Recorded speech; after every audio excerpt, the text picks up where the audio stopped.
There's no safe place in Gaza.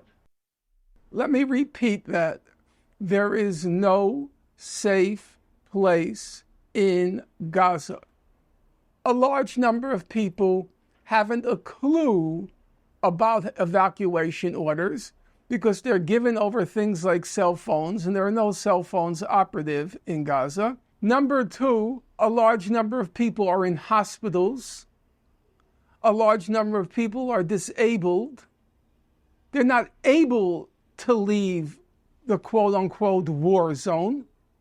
Number three, when they attempt to flee, they're shot at. Number four, when they get to the quote-unquote safe areas, the safe areas are bombed with 2,000-pound bombs.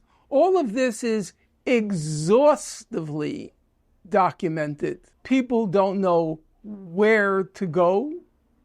These complex grids that Israel has created, when they attempt to go, they're targeted and shot at. And when they get to the place that they're told to go, they're bombed. So, in that context, to talk about this can't be a genocide because Israel is providing humanitarian corridors is completely and totally preposterous. Hello, this is Robinson Earhart, here with the introduction to Robinson's podcast number 218. And this episode is with the historian and scholar Norman Finkelstein. For those of you who are new to the show, I've done 2-3 episode series on Israel and Palestine, and Norman appeared in the first of them on episode 192 when we discussed October 7th, allegations of genocide and apartheid, connections between the war in Gaza and the Holocaust, and a lot more because it was quite wide-ranging. But this time around, Norman and I decided to have a second conversation looking at some of the most prominent arguments made in defense of Israel, including, among others, those purporting to show that Israel is not committing genocide in Palestine, that anti-Zionism is anti-Semitism, that Israel is fighting in self-defense, that Egypt is in large part responsible for the crisis, and many more. So if you're looking for alternative points of view, episode 191 was with Victor Davis Hanson on the same topic, but much more sympathetic to Israel. And then episode 201 was with Benny Morris, who incidentally comes up quite a bit in this conversation. Reviews, subscribes, likes, comments, these sorts of things are endlessly appreciated. There is also a Patreon for the show, a link to which is in the description. If you would like access to show notes for every episode, an ad-free RSS feed, and the ability to ask questions in monthly AMAs. And now, without any further ado, I hope that you enjoyed this conversation as much as I enjoyed having it with Norman.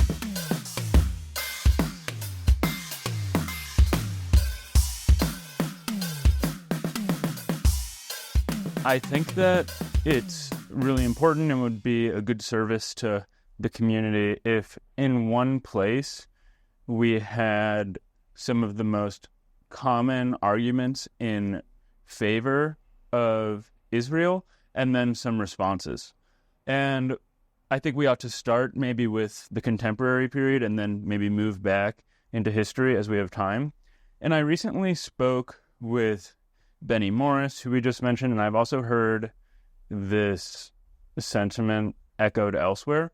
But what I have in mind is a defense of what's happening in Israel as not genocide, because what Benny said was if it were really genocide, then they could just wipe out Palestine and Gaza in a heartbeat because they have power. So clearly what's happening now is not genocide. They don't have genocidal intentions. I can only say with all due regard for Benny Morris, and he has written serious historical, has produced serious historical scholarship.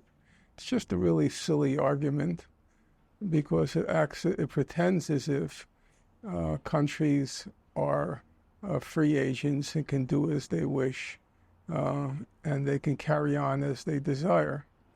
In my opinion, were the circumstances ripe, Israel probably, as the Minister of Antiquities recommended, Israel probably would have nuked Gaza. But it's not as if countries can do as they please. Even if we can go back a little bit to the war in Vietnam, which was the salient event of my youth, and for most people my age cohort, there were moments when, from the historical records, clear that President Nixon wanted to use atomic bombs in Vietnam, but there was the question of an international community and whether it would tolerate resort to such weapons. And the answer was no. So many countries, not just the United States, have been tempted to use nuclear weapons. The United States wanted to nuke China in the early 1960s, but for what's the fancy term is geopolitical reasons, that wasn't an option. So one has to examine what were the options available to Israel, and also what kinds of damage it did inflict. Now, I can't go through the whole record since October 7th in the course of an interview.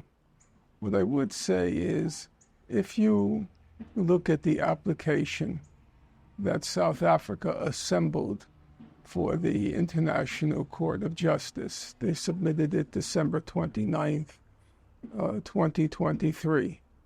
The application runs to 84 pages. It has literally hundreds of footnotes. Each of the footnotes is multi-referenced. Virtually, not entirely, but you could say virtually, the whole of the document. I have it right here if you'd like me to put it up for the camera. Virtually, I have it right here, so I might as well just show you.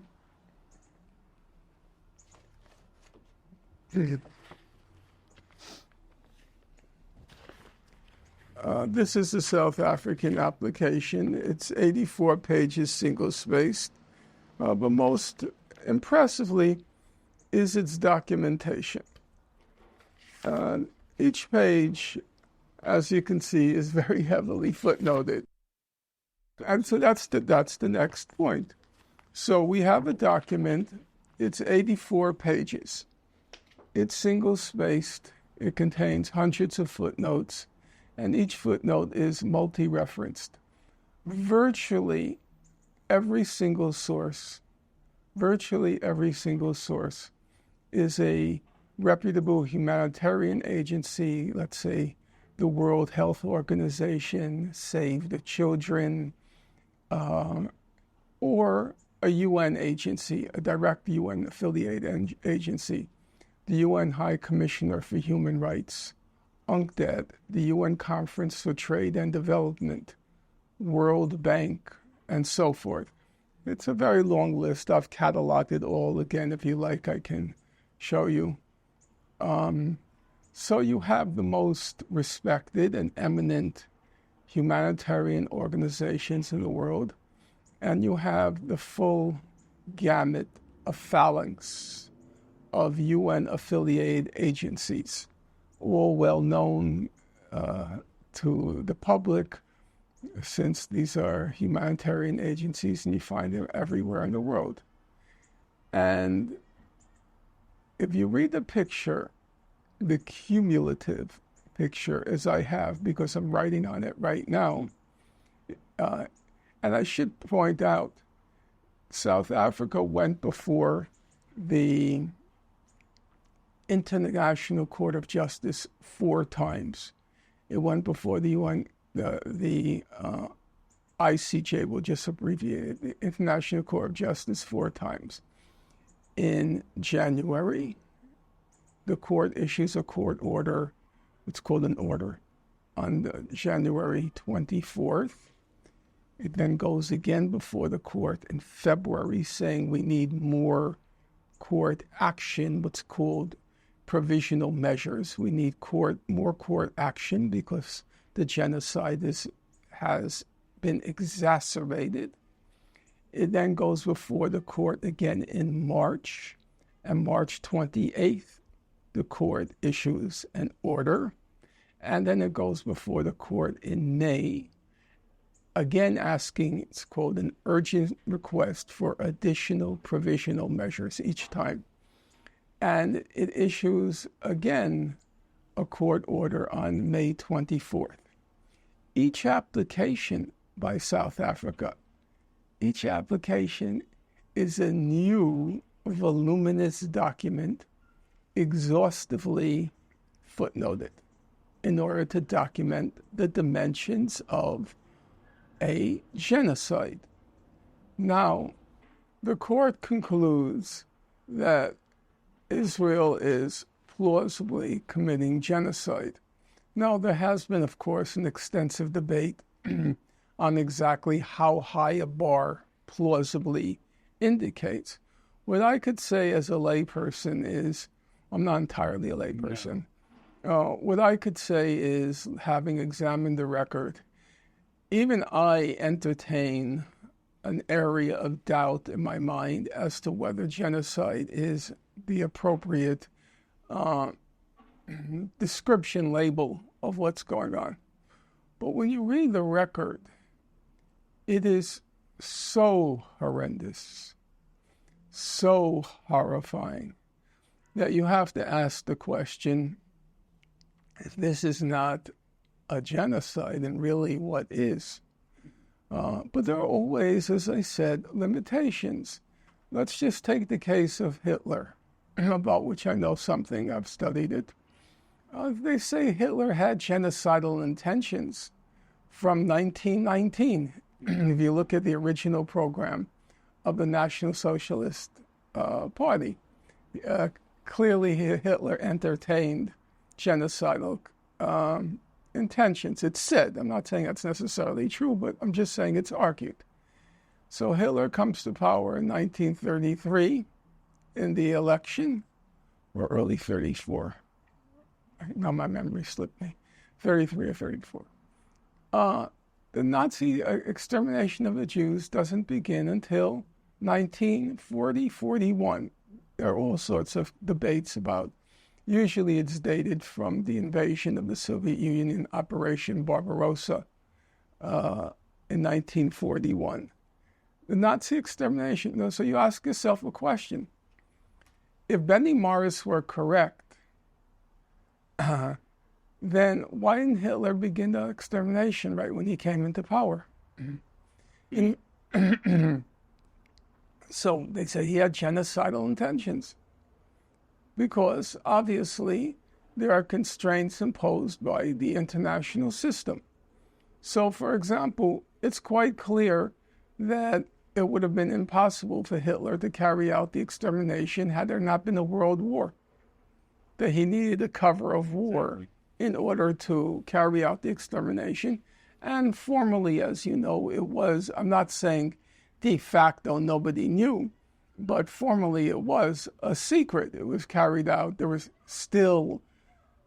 all this debate about whether Hitler ever issued a formal order for the final solution. And so even Hitler, he was cautious about how to execute the final solution. And he had the backdrop of a war in order to do it. Still no official order. And if you read his pronouncements, there's no actual pronouncement. Like he'll say something like, the Jews thought that I was joking in 1939. Well, now they know I'm not. He had made a famous statement that he will get the last laugh. He said, well, now they know that I'm not, now they'll know I'm not joking. So there were these vague allusions, vague allusions to what was happening, but still there was a lot of caution. What one can say in the case of Gaza is given the constraints, it's extraordinary how far they've gone. To me, it's a matter of, it's an enigma to me, because you see on one side, every international humanitarian organization saying what's going on in Gaza is a horror, a genocide, and so forth. And on the other side, you have Israel, backed by the United States, able to defy the whole of world opinion and all the institutional representatives or representations of the humanitarian community. The capacity to simply ignore and continue on its path. There was one moment when the ICJ issued its what's called provisional measures in the end of March, March 28th. Israel was forced to allow some humanitarian aid to northern Gaza. But then come May, until now, right as we speak, it unleashes its genocidal machine again. If you were to ask me what Israel's goal is now, I would say at the beginning, it was not a genocide. The objective was pretty straightforward. They wanted to expel the entire population of Gaza in the Egyptian Sinai.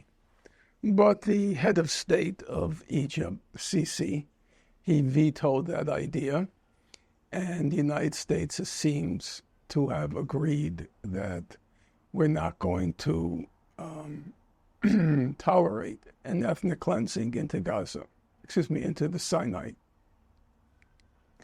At that point, the goal of Israel shifted, and the goal was, it was a combination of two things, an alloy of two things. First, there was an outright genocidal aspect to it.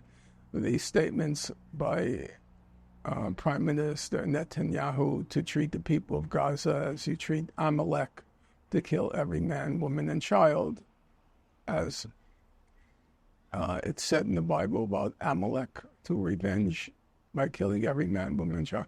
There was that aspect. And there was the second aspect. And the second aspect is to make Gaza unlivable, uninhabitable. And I would say between the two, the primary goal, even though the killing every man, woman, and child still lurks there, the most recent doctors who went over to Gaza, they report that many children come in with bullet wounds to the head, single bullet wounds to the head. So when you're targeting children with bullet wounds, with bullets aimed at their skull, we're talking about certainly a genocidal mentality. But I would say the primary goal is to make Gaza uninhabitable.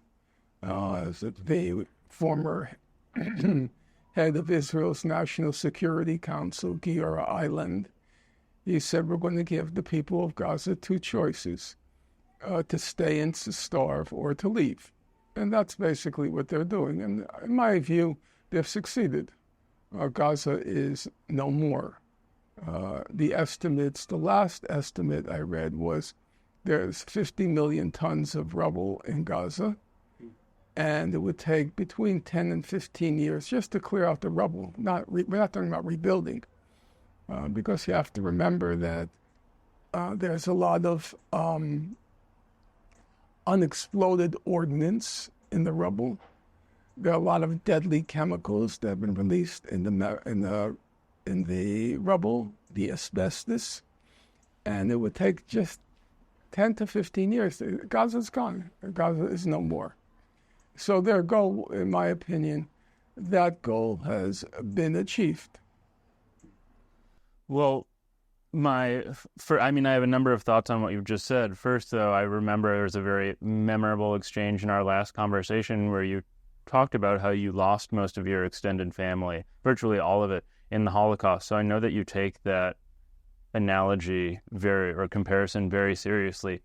Also, I also, despite an attempt to remain impartial in my capacity as an interviewer, but also in the same spirit that you mentioned, just maintaining a little bit of doubt, I still find this argument that it is not genocide, because if they really had genocidal intentions, they would just bomb, which they are doing. They would just kill everyone with one giant bomb, something like that. Totally implausible. I don't see I don't see how you can make that argument, because Israel is a tiny country, okay? I think they say it's the size of New Jersey.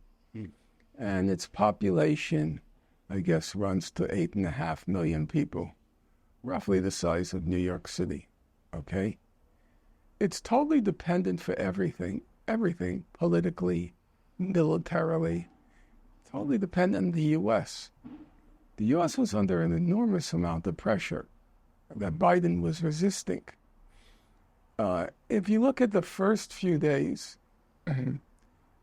beginning October 8th, when Defense Minister Gallant said, we're not going to allow any food, fuel, water, or electricity into Gaza.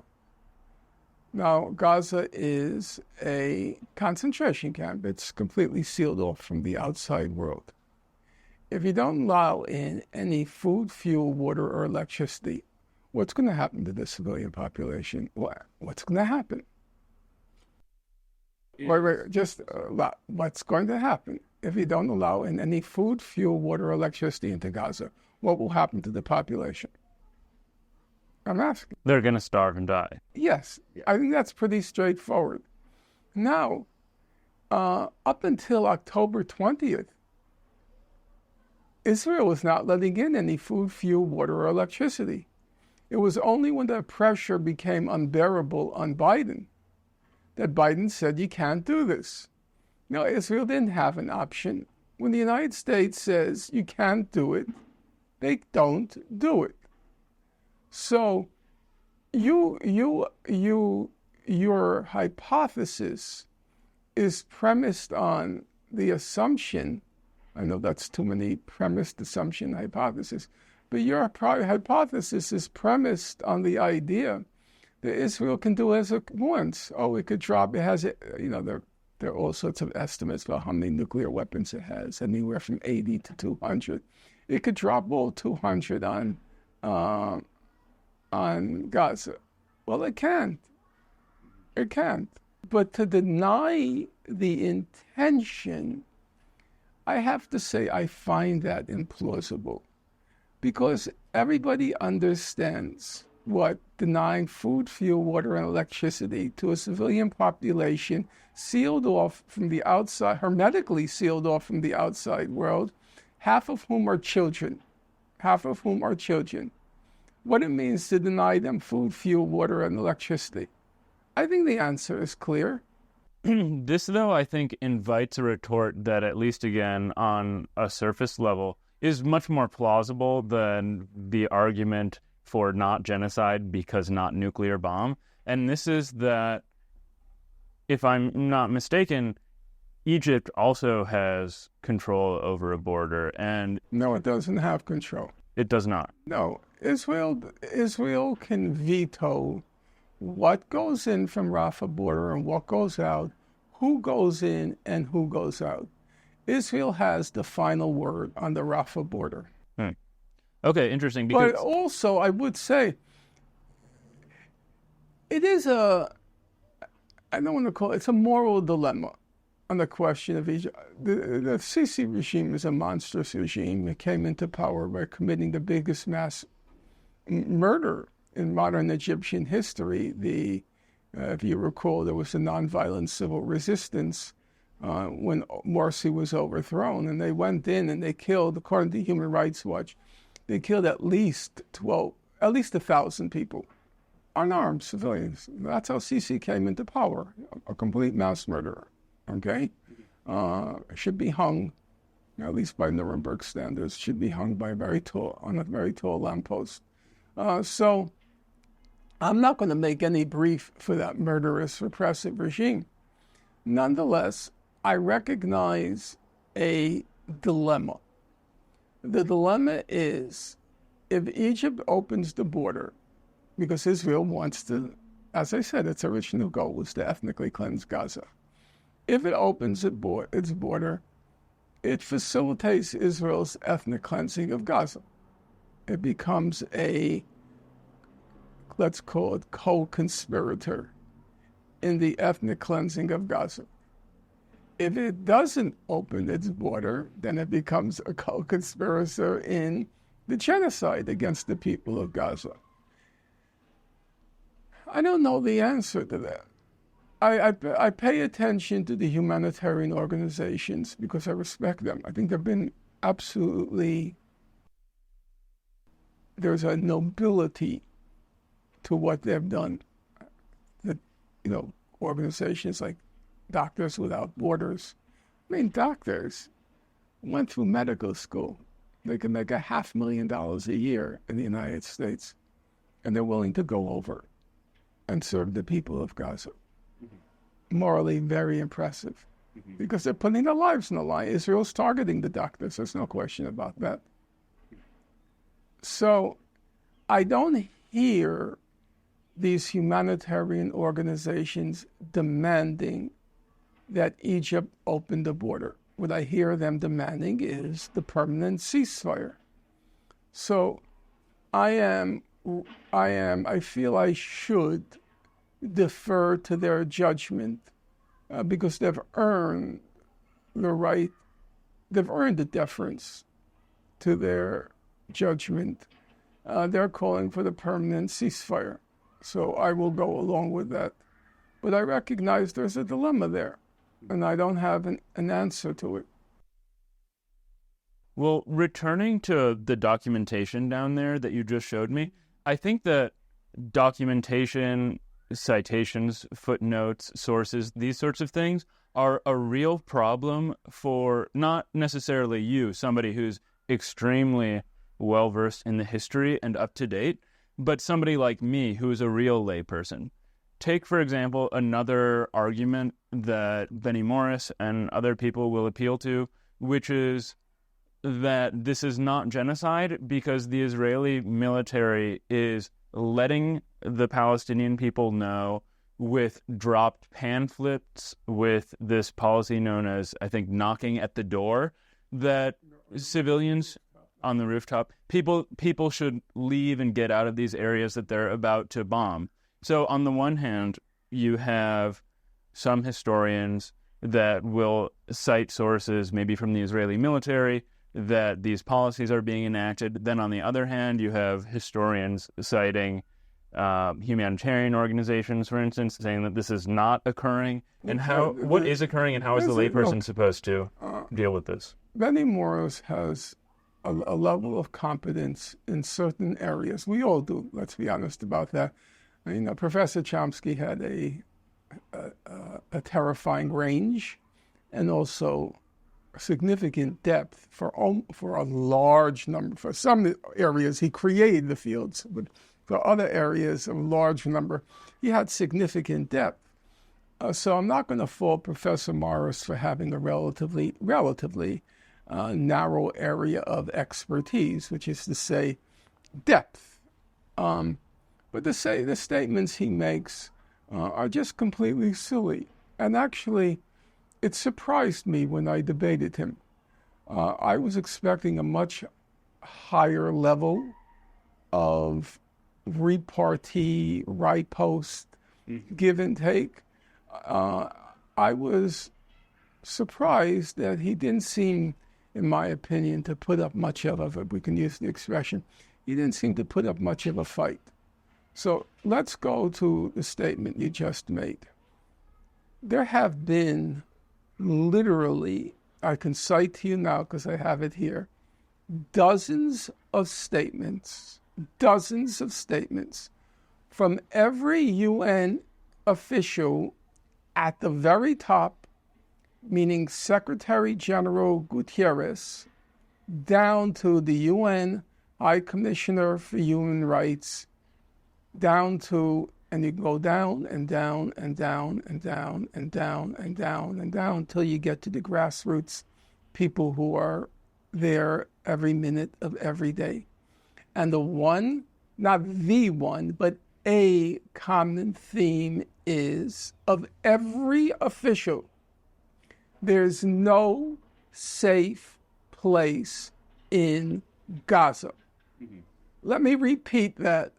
There is no safe place in Gaza. So let's just take the most salient aspects. Number one, a large number of people haven't a clue about evacuation orders because they're given over things like cell phones, and there are no cell phones operative in Gaza. Number two, a large number of people are in hospitals. A large number of people are disabled. They're not able to leave the quote-unquote war zone. Number three, when they attempt to flee, they're shot at. Number four, when they get to the quote-unquote safe areas, the safe areas are bombed with 2,000-pound bombs. All of this is exhaustively documented. People don't know where to go. These complex grids that Israel has created, if they attempt to, some of them, a large number of them can't go. They're in hospitals. When they attempt to go, they're targeted and shot at. And when they get to the place that they're told to go, they're bombed.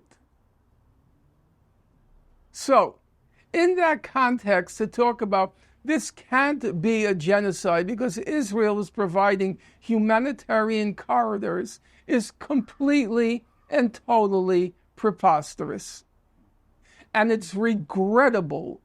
It's to his own eternal shame that Professor Morris has become so jaded, so cynical, that he would repeat these egregious falsehoods. Why do I call them falsehoods? Because if what he were saying is true, then you would have to believe that every senior UN official, from Gutierrez to Martin Griffiths to Philippe Lazzarini, every senior UN official from the top to the bottom, across the board from left to right, and every humanitarian organization, the Red Cross, Doctors Without Borders, Save the Children, UNESCO, UNICEF, every single humanitarian organization is conspiring in a monumental hoax. That's what is the inexorable consequence if you believe that Israel is attempting to save civilian life and preserve, the international law protection of civilians. If you believe that, then you must believe, it's an inexorable consequence of that belief that there is this huge conspiracy of every UN agency, every UN official, and every respected international humanitarian organization that there's no safe place in Gaza. Every single organization said that. Every UN official said that. So they're all lying. There's a conspiracy. There's a monumental hoax being perpetrated by the international community. Now, I'm asking you a simple question. You're not just a questioner, you're an interlocutor. We go back and forth. Is that plausible? No. Is it plausible that everybody's lying when they keep saying there's no safe place in Gaza? Is that plausible? It's very not plausible, especially... But then Benny Morris is lying. Then he's lying, or he's jaded, and he's a cynic, and he doesn't really care. That, by the way, I don't know if you want to get involved in my personal impressions of him. What struck me most in meeting him, and it was the first time I met him, he didn't seem to care. There was no energy, no passion, no emotional investment in his statements. He was so carefree, so blasé. It really struck me. I mean, we are in the midst of a plausible genocide, and it's your country that's perpetrating it. And it was not like as if he were indignant. It was just banter. That was very surprising to me. It was just banter for him. What, to me, really makes it implausible is not necessarily just the attestation of the UN officials, but the overabundance of video footage of what's going on in Gaza that I find truly undeniable about what's happening there. And there's just the basic statistics.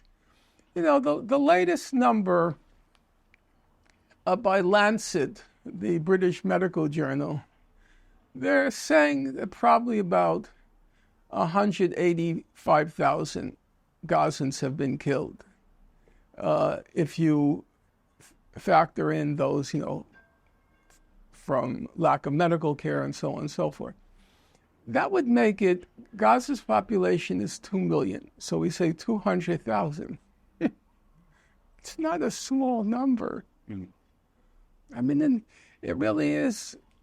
I've blocked it all out. I don't watch it anymore. I'm writing a book on the subject of Gaza, a very technical book.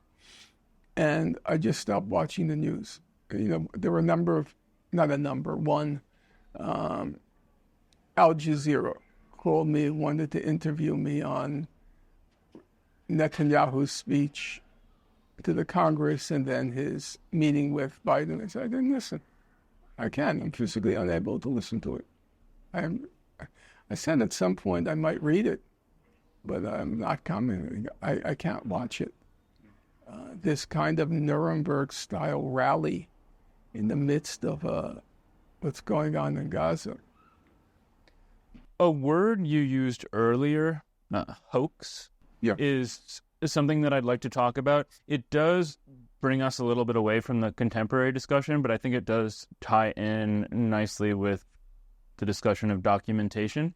And what I have in mind is, I think your first real big work that brought you acclaim, and that was dealing with Joan Peters' book from Time. That's the original. Oh, really? I can see it now. But I'll just keep saying this book from time immemorial, which at the time it came out, I think was a huge bestseller, and it really ties into another of the talking points of pro-Israel speakers and historians, which also interestingly ties to this quote from Mark Twain that people bring up all the time, which is that Palestine was an absolutely uninhabited place before the Zionist movement. And for this reason, Palestinians can be thought of as occupiers or invaders or people who do not belong on the land at all. And this, to some extent, for various reasons, might justify the way that they're being treated. Well, the United States was it was a wilderness, a virgin land, it was called. And you could say by current standards, it was thinly populated, the United States. Exactly how many, I guess, the last numbers, I haven't looked at it in decades, but the last numbers I think north of the Rio Grande, they said 8 to 12 million people occupied it, which is the size of New York City and its suburbs right now for the whole of North America. So by that standard, yes, it was sparsely populated. By the standard, as I understand it, and I'm no demographer, but I've read the demography of Palestine. By the standards of its time, it was the density of population was normal for its time. The premise of the Joan Peters book was that this was the original. It's a very tattered copy. I can see you. Yes, this was been through it. This was the book I went through with a kind of fanaticism. She called it Joan Peters. She didn't write the book, so we have to always put it in quotation. When did it come out? Maybe you can show it to this. Yeah, it came out in 1984, and it came out just at the point where I had completed the research phase of my doctoral dissertation. That was at Princeton, right? Yes. Just here. And this book, I walked into, at that time it was called Harper and Row. It then became Harper Collins. I don't even know if it's around anymore. All the book companies have been swallowed up by these conglomerates. So if you read the back of the book, all the who's who of the Jewish intelligentsia, Barbara Tuchman. This book is a historical event in itself, a discovery that has lain in the dark all along until its revelation by Joan Peters. Barbara Tuchman was a senior historian. Yeah, I read her in high school. Yeah. Saul Bellow. This book dissolves the claims made by nationalist agitators and correct the false history by which these unfortunate Arabs are imposed upon and exploited. And Lucy Dawidowitz, she wasn't really a historian, but for the time she was called a historian. She wrote this famous book called The War Against the Jews. She wrote, "From time immemorial will surely change the way we think about that fiercely contested land once called Palestine," and on and on. And it was a national bestseller. And its essential thesis was very simple. Palestine was empty on the eve of Zionist colonization. The Zionist colonizers came in, made the desert bloom, and when they made the desert bloom, all these Arabs from neighboring states surreptitiously entered Palestine and pretended to be indigenous to the land. So that was a effective way of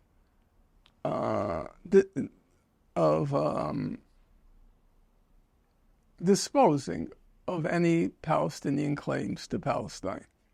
And I have to say that I had, prior to that moment, succumbed to many illusions of my own as a youth about China.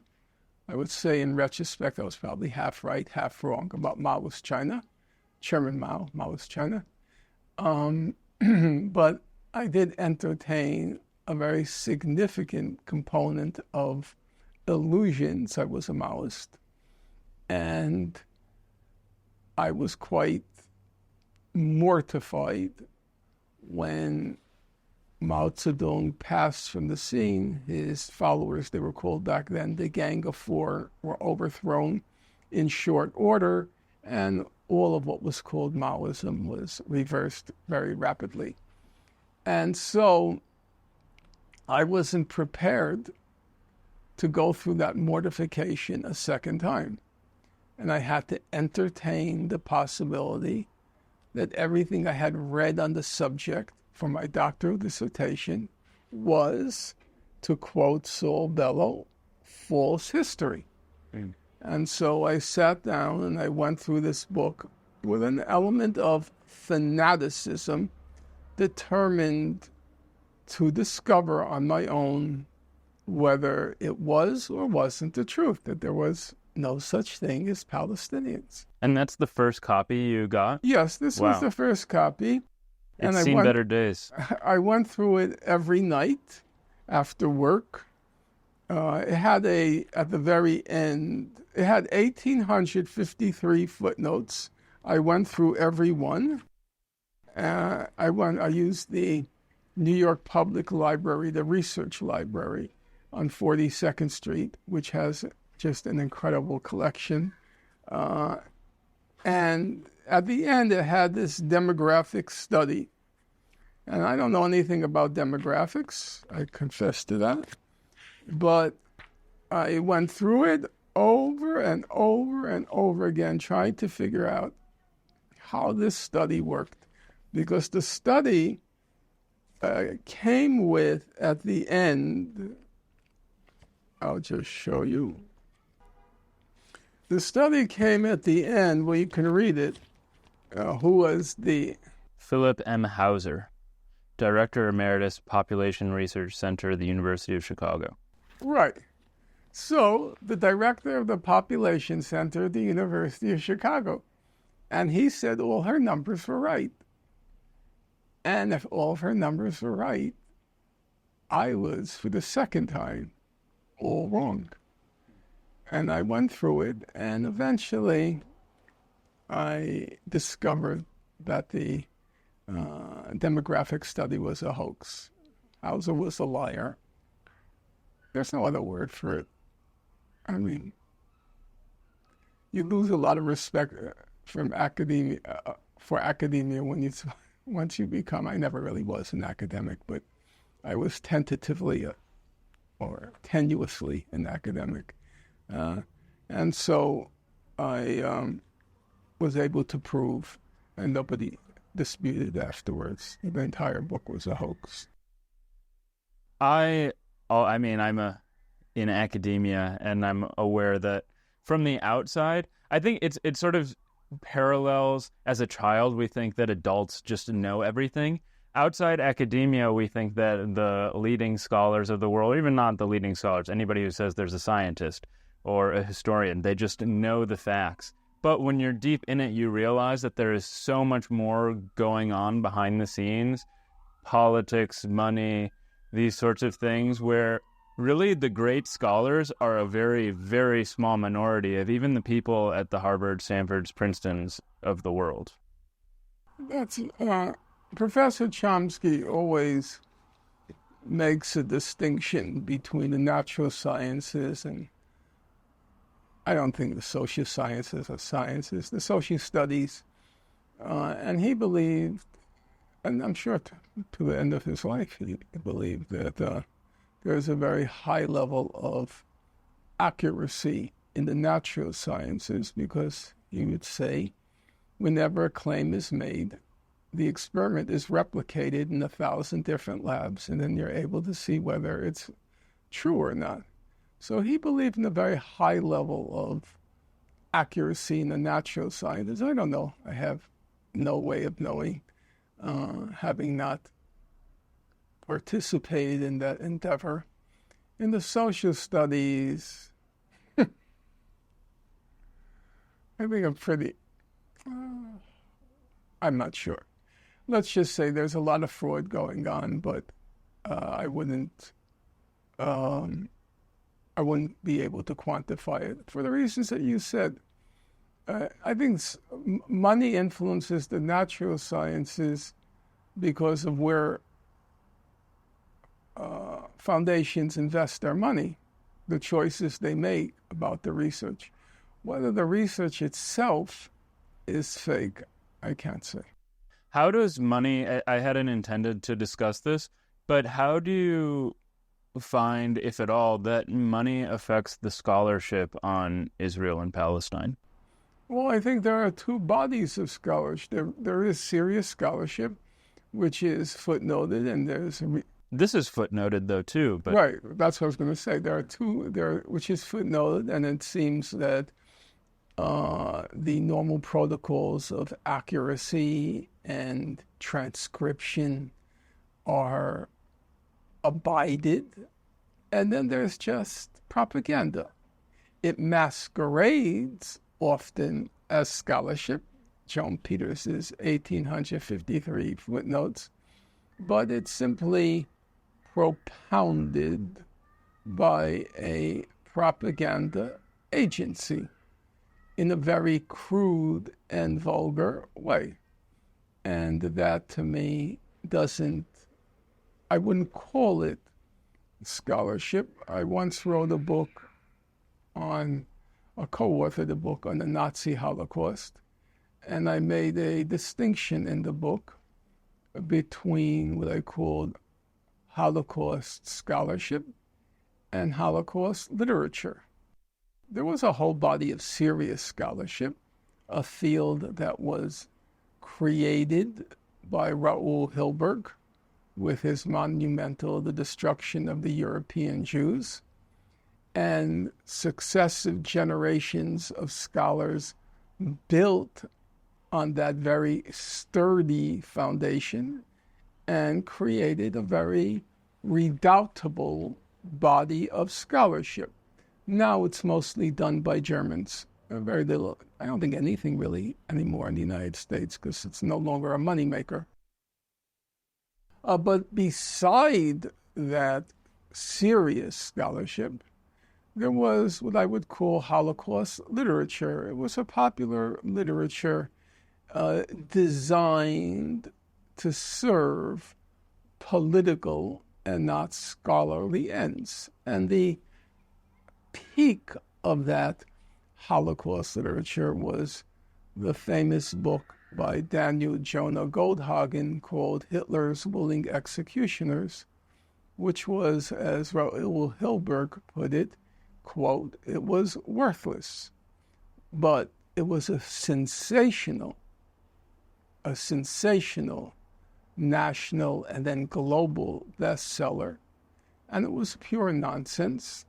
I had a feeling it was from reading it. I sat down and researched it, and then I wrote a very, I would say, famous article on Goldhagen's book, saying it's a complete hoax, nonsense.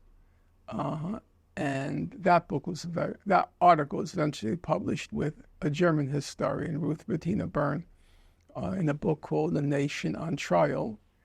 And it was actually named, I was kind of shocked, one of the most important books of the year by the New York Times Book Review. It was the only time I was ever positively mentioned in any aspect of New York Times, be it the book review or the news pages. So, yeah, I think obviously there's always overlap. You can have Holocaust literature, or schlock, to use the Yiddish term, Holocaust schlock, with some scholarship in it, and you can have serious scholarship with some schlock in it. There's always some overlap. But in general, these are fairly distinct bodies of publication. And it's the same thing with the Israel-Palestine. Benny Morris is good. I mean, there's a political agenda there for sure. There is a certain amount of selectivity for sure, but you learn a lot. I told him that. I'm never afraid to, my credo in life is never quarrel with facts. I told him, I read his books not once, not twice, but most of the time, I read his books 3 times, at least. And I have extensive, if I have it here, let's see. I know you'll find it unbelievable, but that's the way I work in life. I'm very serious about when a book is important, I will create my own index with copying out every paragraph that I think is important and making notes on it. I do that with every book, and I usually read them 3 times. I asked a very famous philosopher who I won't name about you before I interviewed the first time because I'm not a historian. I didn't know if you were a real scholar. And one of the things he said about you was you're a bit of a fire thrower, but you're a very serious scholar. Yeah, I take it seriously. I take the life of the mind very seriously. You know, I believe in truth, and I believe in justice. And those are very deeply entrenched values in me. Yes, I am what you would call a fire thrower. Karl Marx was a fire thrower. If you ever read Das Kapital or any of his other great works, now nobody disputes Marx was an extraordinary intellect. But he was, if you read his Das Kapital, it's just replete with juvenile epithets hurled at his fellow economists. It's possible to be both. You can be I don't think anyone has, actually, Marx himself acknowledged he made one error in Capital in his citation from John Stuart Mill. He acknowledges the error. But I don't think anybody has found errors in Capital. But still, it's a fire-throwing publication. So I think you can do both. I don't think I'm irresponsible. Marx was, as his comrade Engels put it at his funeral, he was first and foremost a revolutionary. He was a man of science. He described Das Kapital as, quote, a triumph of German science. He considered a great work of scholarship, but he was also a revolutionary, I think you can be both, and I would never allow my revolutionary convictions to taint my commitment to truth. That's never going to happen, and it never has happened. I have one last question on the historiography, because I think the disparity between these two types of literature is quite fascinating. I was just yesterday interviewing an economist about the economics of antiquity, and something he pointed out that I found quite fascinating was that if you look at translations of the same text into various different languages and in various time periods, you can get radically different messages that will be conflicting with one another often. And I'm wondering if the fact that a lot of these texts are not written in English, and some are probably written in dialects that aren't particularly accessible, going back hundreds of thousands of years if you're tracking population changes, if the fact that these sources are also dispersed and translated from different languages and times, if that allows for a lot of the wiggle room in the historian's interpretations. Well, first of all, I don't deal with that scholarship as a participant. I'm a spectator. I read the results of the research. So in 99 out of 100 realms of human inquiry, we defer to authority.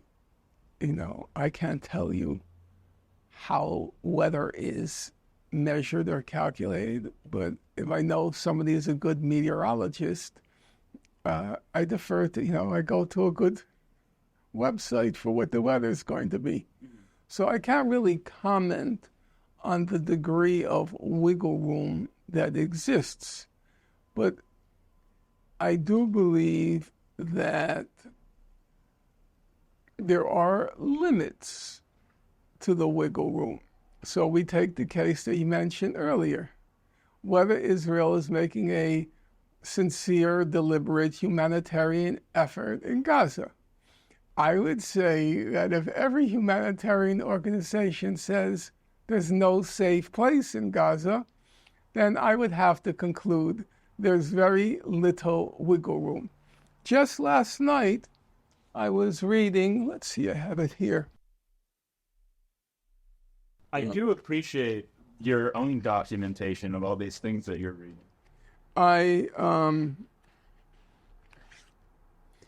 was reading the various separate opinions to the recent International Court of Justice decision, advisory opinion, that Israel's occupation of Gaza was illegal.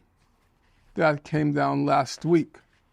And one of the things that struck me, because I thought it was absolutely correct from my own reading of the subject, the South African judge on the court, he said in his what's called declaration, there are technical terms. Judges, there's first the majority opinion, and then sometimes judges want to embellish on the majority opinion or give their own commentary. And he wrote at one point in his commentary, I wonder if I forgot to underline it, because I reread everything twice. The first time I read something, I want to see where the argument is going. And then the second time I read something, I want to see whether the argument holds up in terms of the logic, the internal logic. So I first have to know, where is this argument going before I can examine whether it logically is coherent. How much time a day do you spend doing research on these subjects on average? How much? Right now, I think it's 40 years. A day, I'm saying. My mind is constantly, the wheels are constantly, how do I approach, there are three aspects of any scholarly endeavor: research, organization, and composition. Mm-hmm. The toughest, by far, is the middle one: organize. You have a mass of material. How do you put together a coherent argument? How do you present it? How do you make it accessible to the layperson? That is mentally so exhausting. So the wheels are, let's say there is a judge in the court now on ICJ, Judge Sebutindi from Uganda. And I think she's an Israeli agent. She's either being bribed or blackmailed by Israel. And how do I prove it? I don't have a smoking gun, and I'm not an investigator. I'm not Sherlock Holmes. I have to prove it by taking apart the logic of the text. And this is not tenable. No rational person can be saying these things. And so I'm thinking, how do I present it? How do I make the argument? What's the most convincing way? What's the most compelling way? In any case, this is a smart comment. This is a good judge, Judge Talati from South Africa. It goes back to your question about wiggle room. Let me quote it. For those of you who are listening in the camera, it's the declaration of Judge Talati on the International Court of Justice opinion. It's called an advisory opinion, saying Israel's occupation of the Palestinian territories is illegal under international law. And he makes this observation, which I've been making for like 20 years. With most legal issues, there are arguments and counter-arguments that pull in different directions, even if there is an objectively correct legal position. Namely, you weigh the arguments on both sides, and then you arrive at the objectively correct legal position. This is or isn't legal, okay? But here's his observation. The situation in the occupied Palestinian territory, however, is one of the few cases in international law in which it is challenging to find legal and political arguments that pull in a direction in opposition to the right of Palestinian people to self-determination, and in favor of the prolonged Israeli occupation of Palestinian territory and the subjugation of the Palestinian people. In other words, to go back to your question about wiggle room, there just isn't any in the Israel-Palestine conflict. It's so black and white. It's like, if you forgive me for being a dead horse, the arguments in favor of Israel's humanitarian endeavors versus the arguments against. I have composed over the past few weeks these huge charts in which on the one side I present the evidence that Israel is committing a horror in Gaza versus the evidence that Israel has the humanitarian situation well under control. There's nothing on the other side. And I think what he says is true. That's what I've been arguing for 20 years. It's very straightforward, the Israel-Palestine conflict. It's just not very complicated. If you were building settlements for 50 years, if you brought in 700,000 people, do you intend to return the land? Do you intend to return the land? If you've built roads, agricultural communities, industries, all of this huge network grid which connects you with Israel, is it plausible that you intend to return the land? But under international law, it's inadmissible to conquer territory by war. Israel conquered the West Bank in the course of the 1967 war. You can't get sovereignty by conquering territory by war. Okay?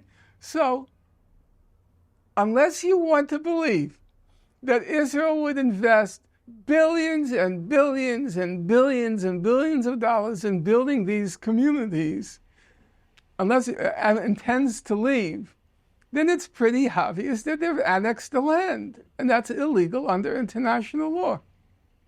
There's not much wiggle room there. There are 700,000 pieces of evidence that they don't intend to leave. It's just not complicated. And that's a breach of international law. And it's also obvious they don't intend to give Palestinians the right to self-determination. That's a breach of another international law. There's the law of what's called the impermissibility of acquiring territory by war. And then there is the law that a people has the right to self-determination. So it's just not complicated. This discussion of settlements actually brings to mind for me one of the initial reasons that you thought that Benny Morris's argument against there being genocide was implausible, namely that even if they very much wanted to bomb Palestine, they couldn't because of the immense pressure that would put on their number one ally, the United States. And of course, one of the reasons that despite the settlements being illegal, they remain is because the United States is on Israel's side, if I'm not totally mistaken. And for a moment now, I want to step back to some pragmatic arguments, maybe why the United States should be standing behind Israel in the way that it does. Are there any good reasons? I mean, the ones that come to mind that I hear most often is that the United States needs a foothold in the Middle East, and Israel is this bright beacon of democracy in the face of Hamas, barbarity, and Sharia law. The United States doesn't need beacons of democracy to establish footholds. It often helps because it means that the regime that you're investing in to act as a surrogate for your power is relatively stable. And if you have a popular support for the regime, then its quote-unquote democratic character is a useful factor, I would say. But obviously the U.S. has had many local surrogates, be it a South Africa, be it a Saudi Arabia, or be it, the list is so long, which were not by any pretense democratic. I don't think now is a good time to resolve that question. It would take some time. My own view is, broadly speaking, where a fundamental U.S. interest is not at, where a fundamental U.S. interest is at stake, Israel has relatively, as in its lobby, have relatively little power to undermine that interest. The most obvious case in recent times was when the President Barack Obama, his administration, wanted to sign the deal with Iran. Netanyahu, the Israeli government, was totally against that deal. The Israel lobby invested a huge amount of money in the tens of millions to try to undermine that deal in our Congress. It got nowhere. Once the U.S. resolved this is a national interest, the effect of the lobby is, and Israel itself, is relatively marginal. Where the U.S. does not see a fundamental interest at stake, let's say in the case of the settlements, the lobby can usually get its way and get U.S. acquiescence, not necessarily support, but acquiescence in its actions. And as I said, I think the settlements fit roughly in that category. The U.S. formally doesn't support the settlements. It's said that they call it they don't help. That's the expression they use, as if this were first aid or something. I mean, the expressions they come up with are they're so sophomoric. They're not helpful. They're not helpful like you're a principal of a high school or grade school. That action, Johnny, was really not helpful. They call it not helpful because they want to evade the language of not legal. But they acquiesce in it because of the power of the lobby in the U.S. So I would say it's like most lobbies. I don't see why one has to make a distinction. There's a Jewish lobby. I mean, I don't think that's a big shocking. There was a Cuba lobby. There's a National Rifle Association lobby. There's a big pharma lobby. There was an Ireland lobby. Ireland? Yeah. It was actually a strong lobby. There are different kinds of lobbies, and there's an ethnic Jewish lobby or it used to be much more unified than it is now, but it's still quite powerful. The biggest assault by a economic power, the biggest assault on academic freedom in our country's history by a wide margin, was conducted by the Jewish supremacist billionaire class. There's never been anything like it. There was, at the turn of the 20th century, the era of the robber barons. And during that era, there was the beginnings of a workers' movement, a radical workers' movement in our country. And there were a handful of professors who supported them. One was named Edward Ross at the University of Wisconsin. Another was named Robert Ely, E-L-Y, at the University of Wisconsin. A third was a fellow named Scott Nearing. And they supported, in more or less dignified ways, but nonetheless supported the workers' movement against the robber barons. And the robber barons put all the pressure on the universities to kick these professors out. And that's when the whole issue of academic freedom arose in our country.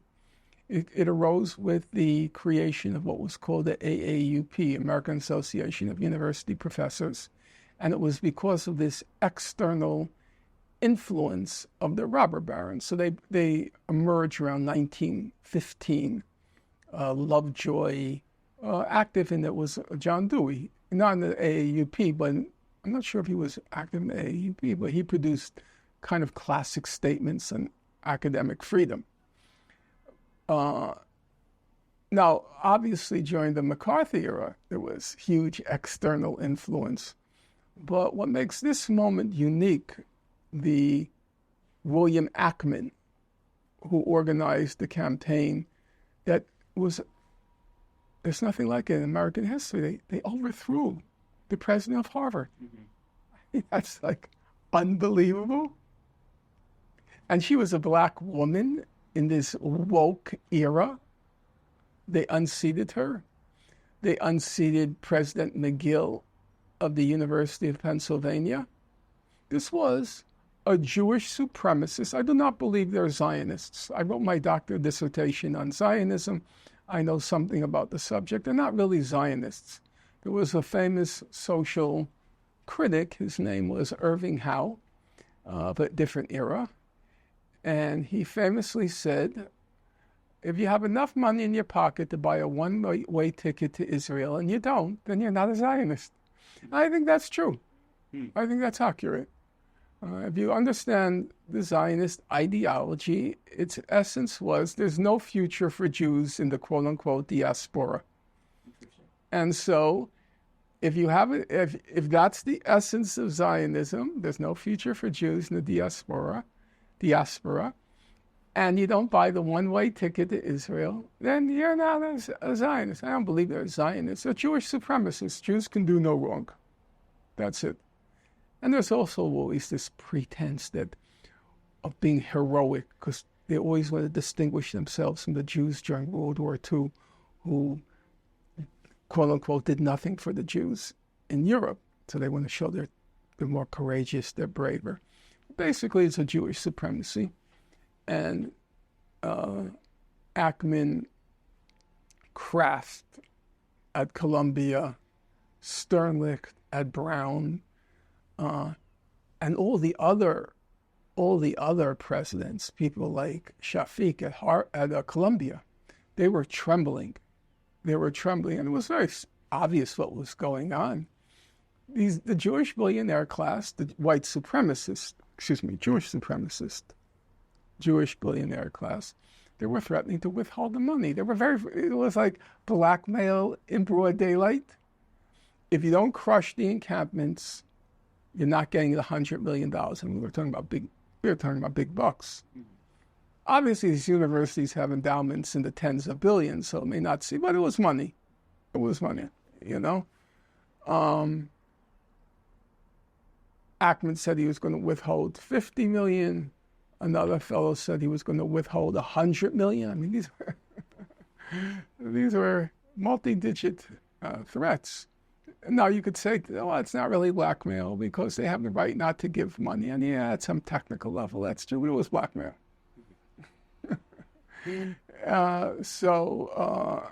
The lobby was very successful. It was brutal. I mean, they were threatening the mayor of New York. They told the mayor of New York, it was widely written up in the Washington Post, if you don't stop the demonstrations, we're not going to support you in the election. It was just, it was a chisel to the kneecaps. Yeah. So there, the lobby is effective. You know. It's interesting. It's not an official lobby, but it is there unofficially and pretty loud. They do call each other up. Actually, at Harvard, there was a petition taken out after Ackman. He said he's going to organize the whole Jewish alumni of Harvard. And then a petition was submitted to Harvard of about 1,200 people, 1,200 alumni saying we're not going to give money. And then the most recent stories like at Sullivan and Cromwell. They're hiring outside investigators to check on every applicant whether they participate in the encampments or any activity against the genocide, and they will not get a job. Mm-hmm. That's what Sullivan and Cromwell is doing. So at some level, it's individual initiatives, but at another level, it's a well-orchestrated campaign by a group of people. As I said, I don't believe they're Zionists, they're Jewish supremacists, in order to inflect policy. Well, and in ways which, as I said, are absolutely unprecedented. The idea that you toppled two Ivy League presidents, there's nothing even remotely comparable to it. There's nothing. I know the history. There's nothing. I mean, when I talked about Edward Ross, Robert Ely, Scott Nearing, these are like teaching assistants. A college president and women in our woke era, Claudine Gay, McGill, Shafiq at Columbia, these are all women. MIT, MIT, they were a little laid back. She was a little laid. She wasn't bad at the beginning, but she cleared it out in the end. She cleared it out, the encampment. For the sake of comprehensiveness, there are two more arguments I'd like to touch on at least briefly, and one I think connects very much with what we've just been discussing. And this is a tactic that is often used to shut down any sort of debate.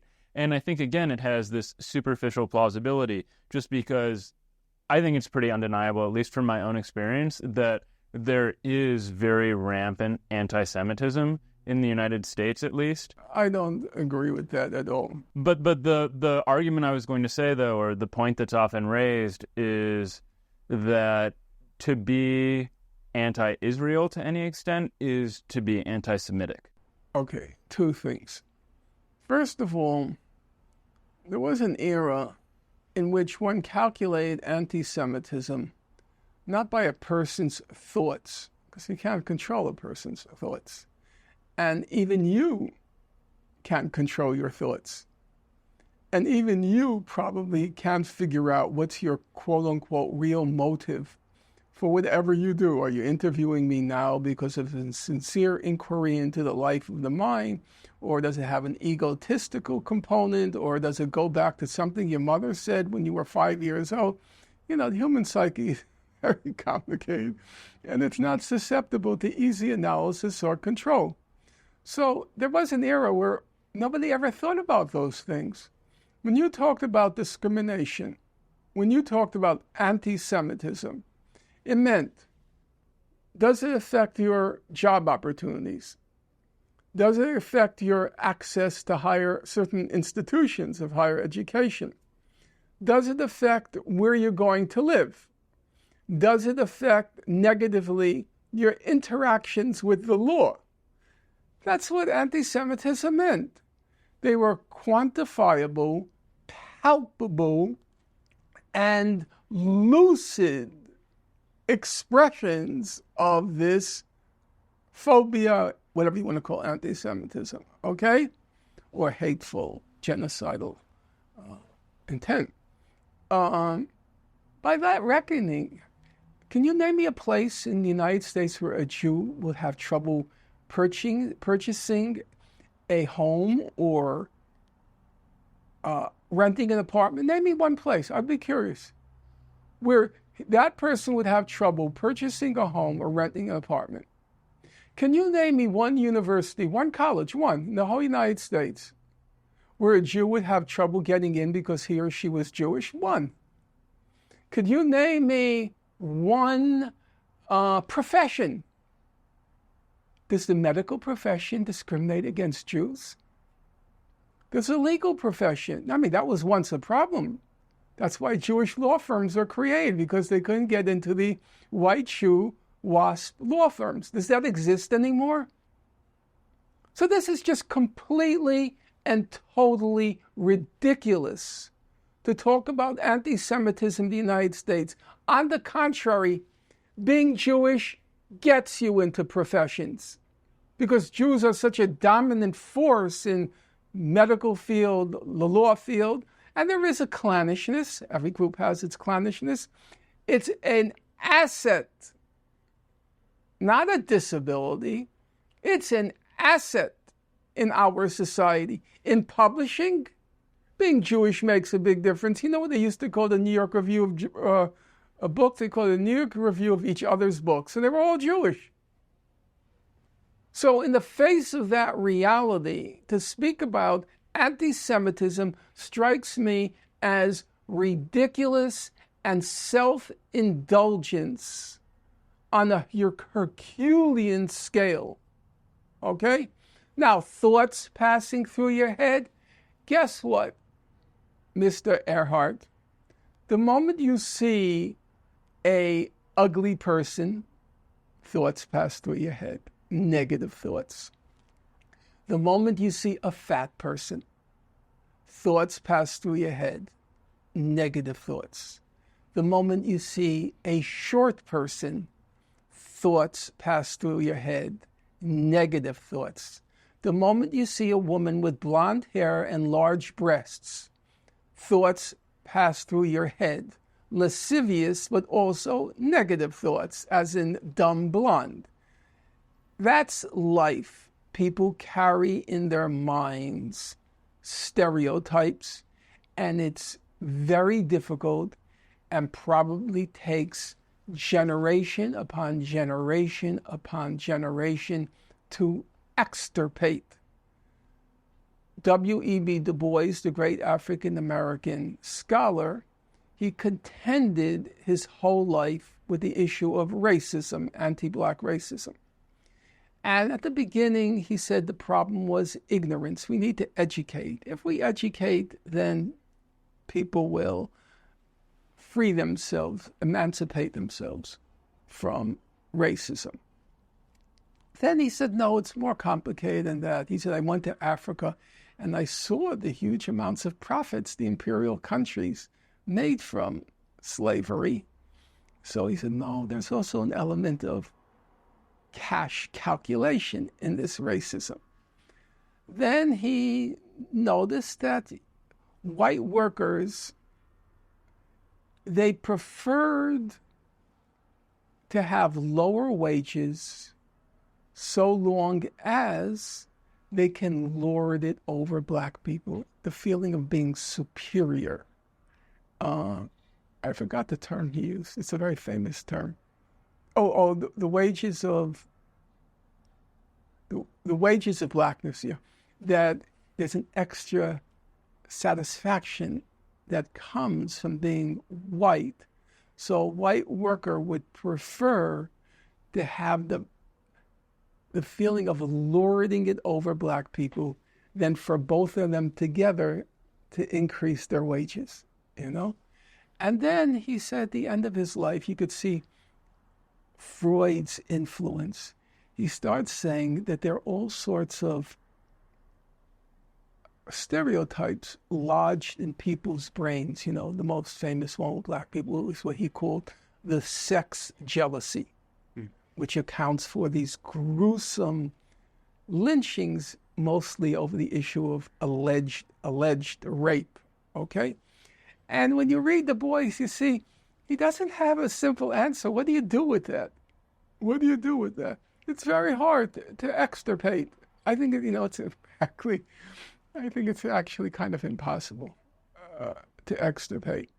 But that's never what the issue of anti-Semitism was about, trying to monitor and extirpate thoughts from the conscious, the unconscious, the subconscious, the id, So complicated, all the chambers of the mind. There was a famous Israeli philosopher. He actually had 4 PhDs, and one of those PhDs was in psychology. And his name was Yeshayahu Leibovich. He was the most famous of the Israeli scholars after Israel was created. And Professor Leibovich was once asked, do you ever analyze your dreams? And he replied, analyze my dreams? I can't even make sense of my waking hours. Which I feel is a very shrewd insight. The human mind is just very complicated. So I can't trouble myself with the thoughts passing through people's heads about me. Because, first of all, they're impossible to control. And secondly, they're impossible to know. Even though if you want to deny the premise that there's anti-Semitism at all, or even rampant anti-Semitism in the United States. It depends on what you mean by anti-Semitism. If you're talking about random thoughts passing through a person's head, absolutely. Any person, my closest friend, will assume if I'm Jewish, I'm sheep. Absolutely. I would never deny that. When I say my closest, I would say when I mean non-Jewish friend, however close. I'd never deny that. And do you think I don't have immediate assumptions about Germans? Do you think I don't? Or Italians? There does seem to be a distinction between how people are treating the genocide or alleged genocide in Palestine versus other genocides that are happening around the world or have happened in recent times? Every generation has its cause, okay? My generation was Vietnam. The generation after that was South Africa. Every generation has its cause. And there are complex reasons why a particular case, where there are other instances of it simultaneously happening, why that particular case seizes the imagination of a generation. And I think it's a very hard question to answer, why that happens. Why was South Africa the cause of the 1980s? Why was Vietnam the cause of the 1970s and 60s? Why? You can't really explain that. They used to say, actually, the standard of living in South Africa of blacks was higher than many other countries in Africa. So why are you picking on us? And the South Africans say, you think our regime is undemocratic? What about Eastern Europe? Why aren't you picking on Hungary or Romania?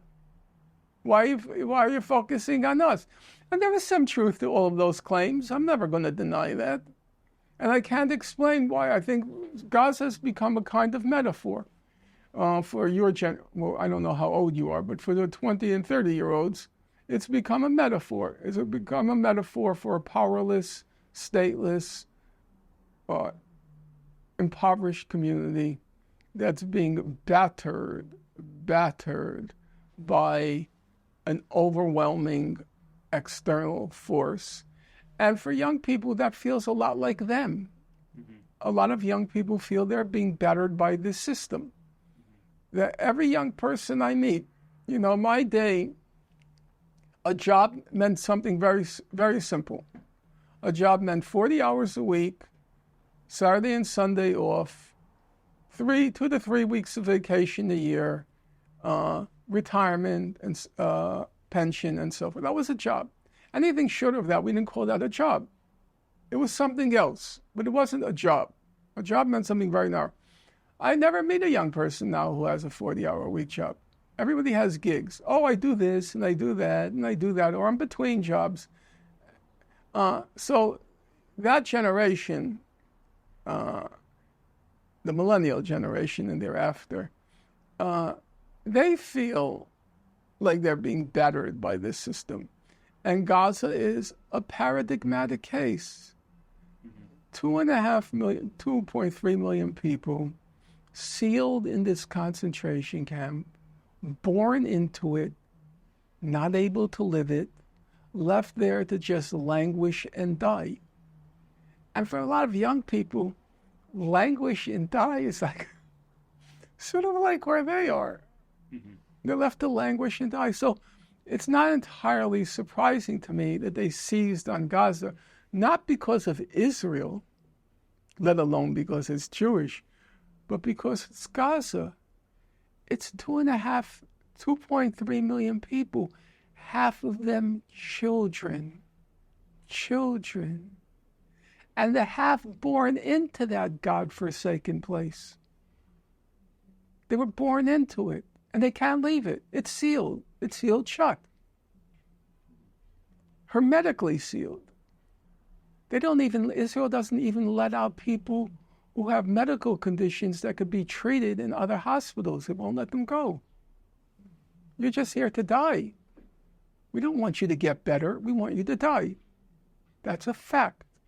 They want them to die. They want what happened to our Native Americans, to die out.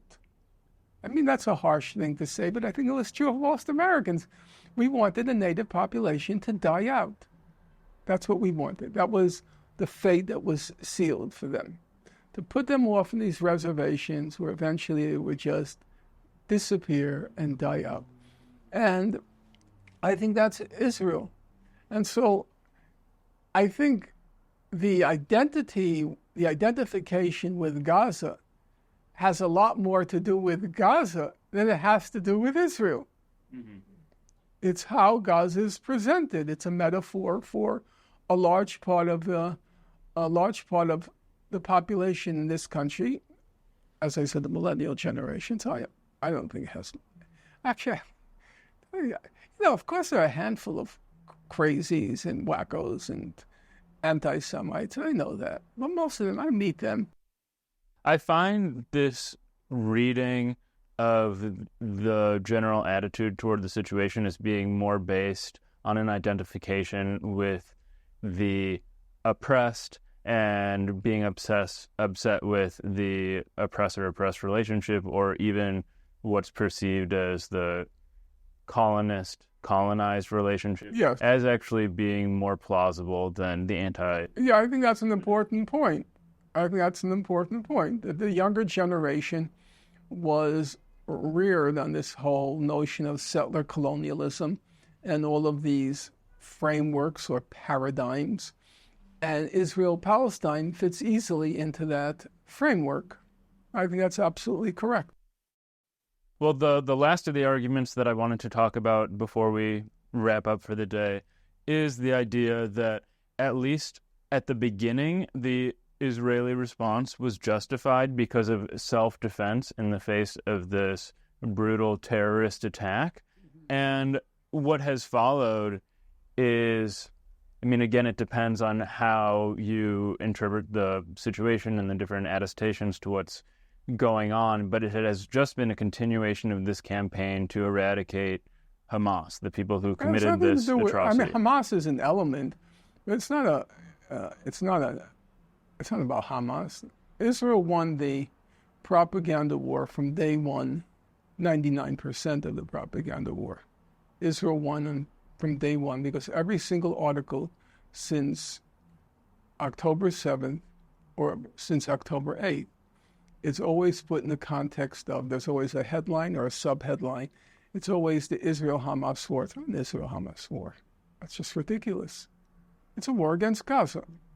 That was the whole point of the South African intervention. To say, this isn't about Hamas, this is about the people of Gaza. They're targeting the people of Gaza. Did Israel had a right of self-defense? I don't believe that's correct. First of all, no self-defense can include the right to genocide. And the goal from day one was no food, water, fuel, electricity in Gaza. That's a formula for genocide. Number two, you could say at a legal technical level, there is a right of self-defense in this situation. I don't agree with that, and I'll explain to you why. So, you have a woman, she's married to a guy, and the guy has been battering her day in and day out. She screams and yells. The neighbors hear it. They do nothing. She calls the police. In my era, when that happened, police would not intervene. Of course, I'm significantly older than you, but in my era, they called it a domestic dispute. And police would not intervene in domestic disputes. So she calls the police do nothing. They show up at the door, they give a look to the husband like, you shouldn't do this, but otherwise, that's the expression, man's home is his castle. And the police don't intervene. I know that for a fact. Okay? So though she's beaten. And finally, one day, he's about to beat her. She picks up a kitchen knife and she stabs him. She doesn't stab him once. She stabs him 100 times. Right? And he manages to get hold of a pistol and he kills her. All right? Assuming he survives the stabbings. Technically, under the law, did he have a right to self-defense? Under the law. She's stabbing him. He pulls out the nearest weapon and he shoots her. Did he have a right to self-defense? Yeah. Under the law.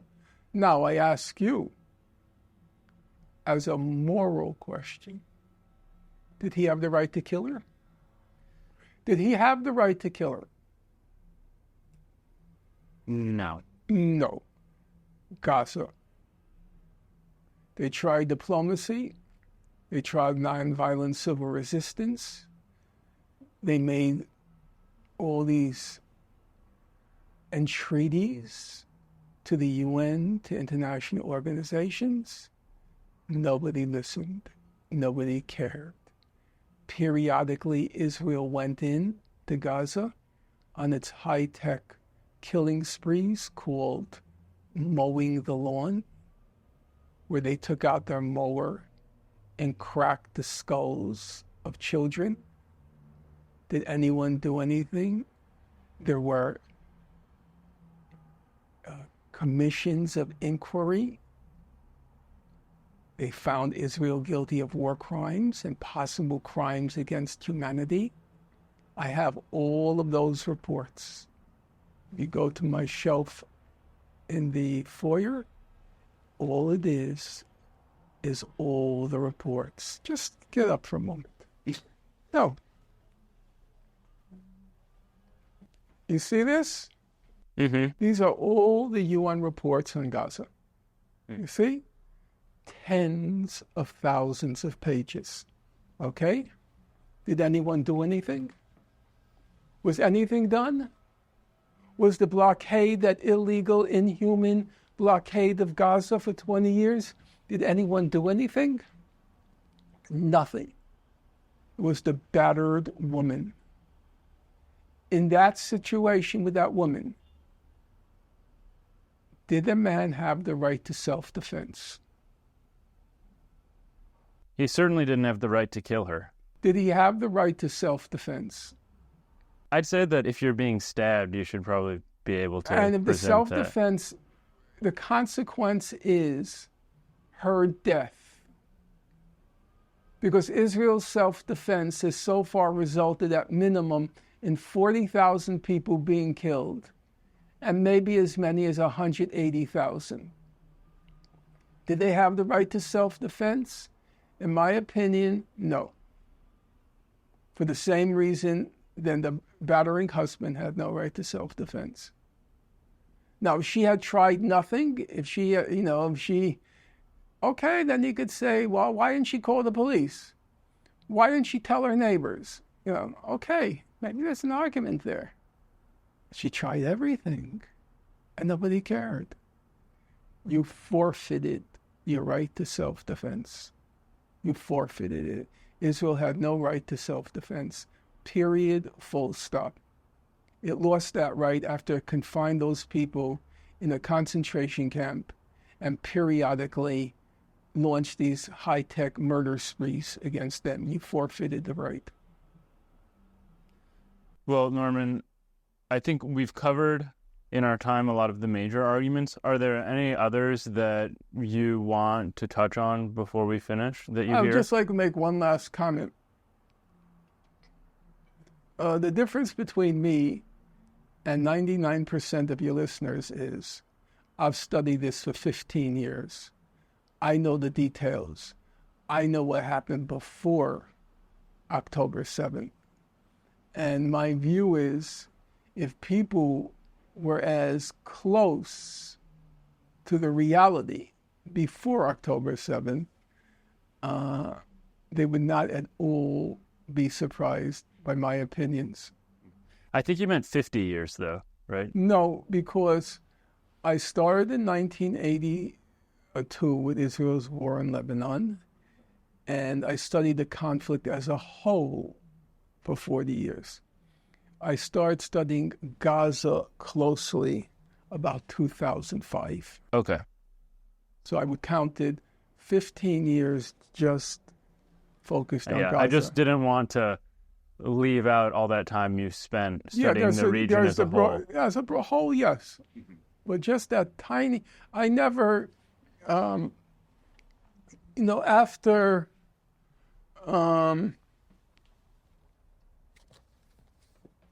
October 7th, I became, I had a certain name and face recognition.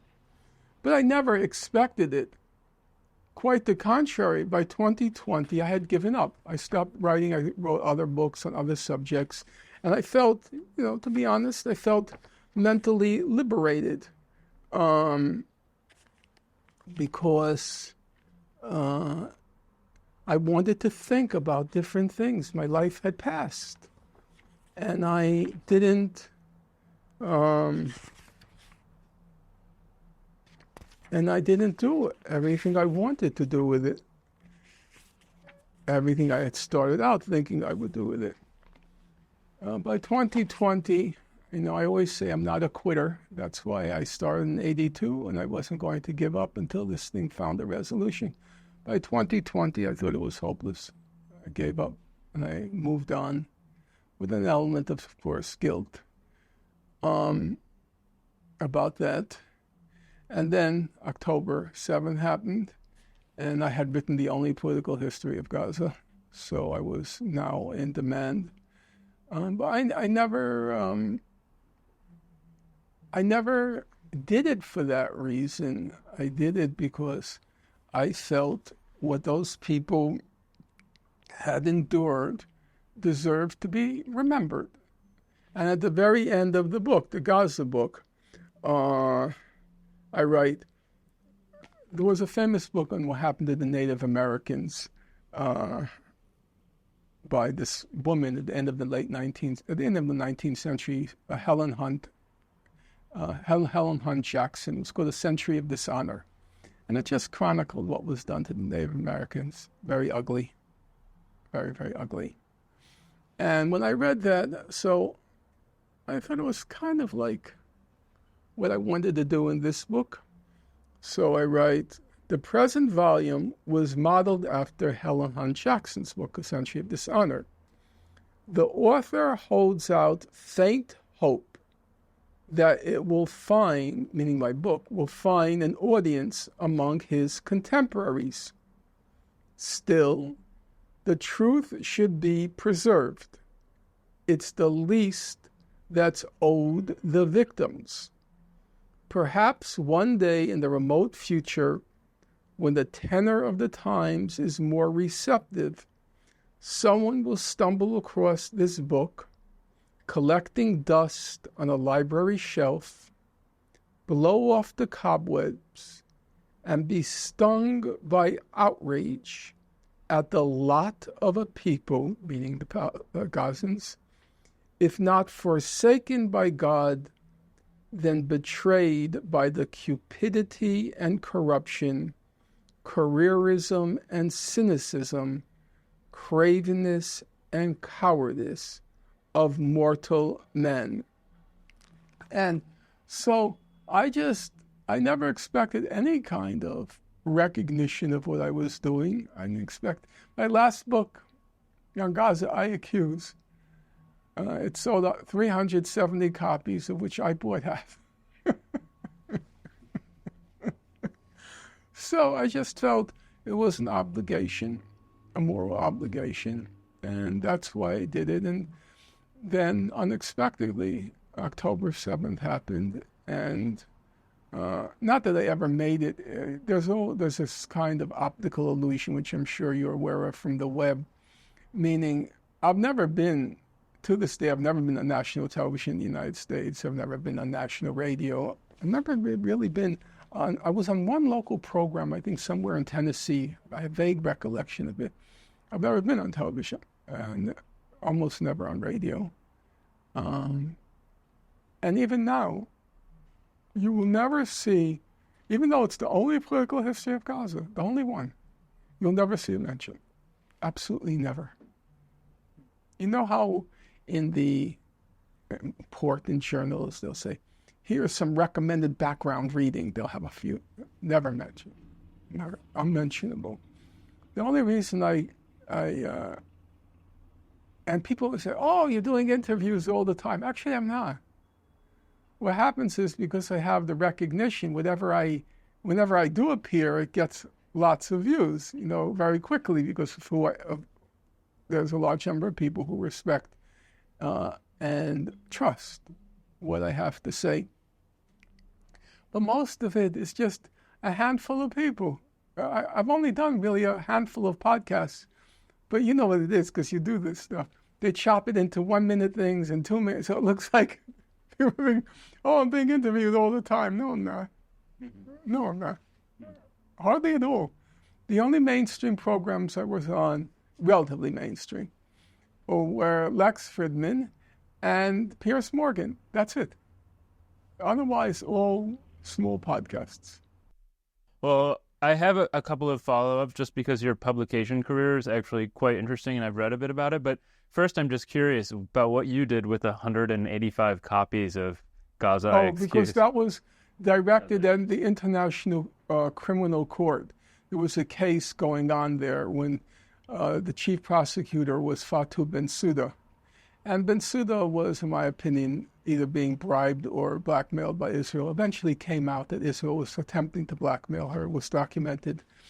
And so I purchased them to give to everybody at the ICC, which is, for your audience, there are two legal bodies in the world: the International Court of Justice, which is the judicial arm of the United Nations, and then there's the International Criminal Court, which is a totally separate entity. So I was trying to influence the opinion in the ICC by presenting my documentation. Well, the other thing that I wanted to ask about, you mentioned that you've become a public face since October 7th, and I saw that you recently spoke again with Alan Dershowitz, and this connects to your publication career because I might have mentioned this in our last conversation, but a professor of mine at Stanford many, many years ago, he was on some sort of committee or something where you were trying to get a book published with the University of California Press, I believe. And because there was this immense pressure from, I believe it was Alan Dershowitz at this time. Yeah, he sued them. Right. The University of California Press, they went over your book. They had all sorts of reviewers with a really fine-tooth comb, and they could find no errors with it whatsoever. There are no errors in my book. And I just wanted to ask a bit about... And that was a long book. Yeah, because I don't think our viewers may know the backstory between you and Dershowitz and then this Professor book. Dershowitz, at the time, he went to the governor of California, who was Arnold Schwarzenegger. And because University of California Press is under the Board of Regents, and Arnold Schwarzenegger was technically a member of the Board of Regents, he had the power to stop the publication of the book. But what was the book? What was the whole ordeal for our listeners who aren't aware of this? Oh, yeah, that's a good question, which I just assumed.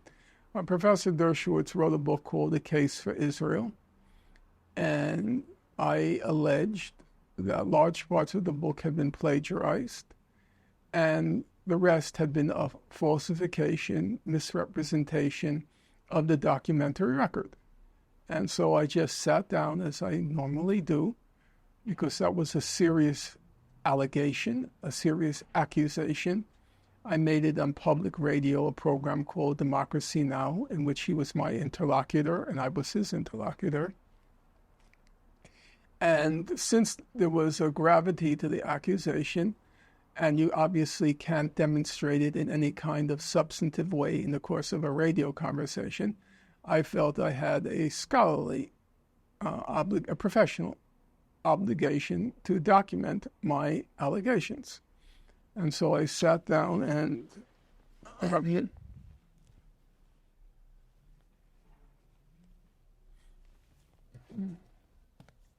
I wrote a quite substantial volume called Beyond Chutzpah on the misuse of anti-Semitism and the abuse of history. And the last larger part of the book, it's called Part 2, so it runs from pages 89 to 408, so approximately 300 pages, was given over line by line, by line, going through his allegations in his case for Israel and demonstrated that they were all false. They were either fabrications, misrepresentations, depending on the particular statement he made.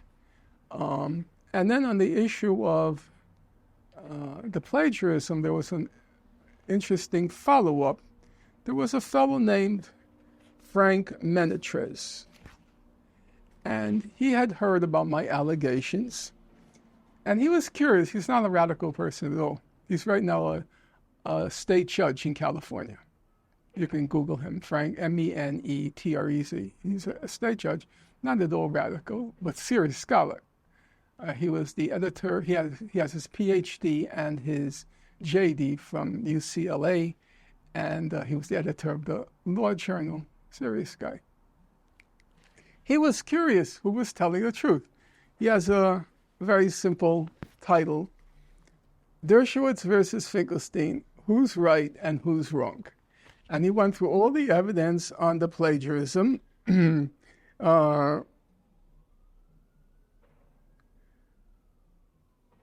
he writes at the end, I'll read it, a very meticulous article. It runs to, 363, 39. It runs to 30 pages of tiny text. And the last paragraph,